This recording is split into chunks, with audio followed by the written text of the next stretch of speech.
നമ്മൾ സൂചിയാണ് ഉണ്ടാക്കുന്നത്. അണ്ടിപ്പരിപ്പ് ലേശം കാഞ്ഞു പോയി. അണ്ടിപ്പരിപ്പ് കായുമ്പോൾ മുന്തിരി ഇടാം. സേമിയ വറുത്താൽ നല്ലത്. ഞാൻ വറുത്തിട്ട് എനിക്ക് സമയമില്ല. വറുത്ത അടിപൊളിയാവും. സൂചിട്ടാണ് ആക്കുന്നത്. അല്ലല്ല അത് സീറ സോറി.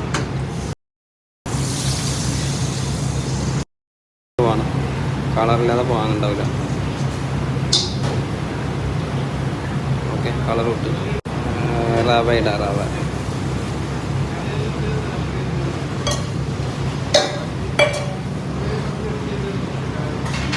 ഈ സ്ലോ ആക്കണം കേട്ടോ.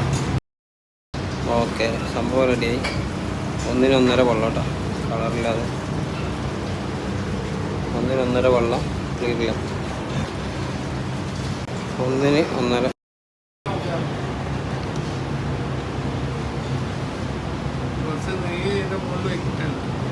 ഇനിയിപ്പോൾ കുറേ മുതൽ വരും. അപ്പോൾ അതാണ്, അതും നോക്കണമല്ല.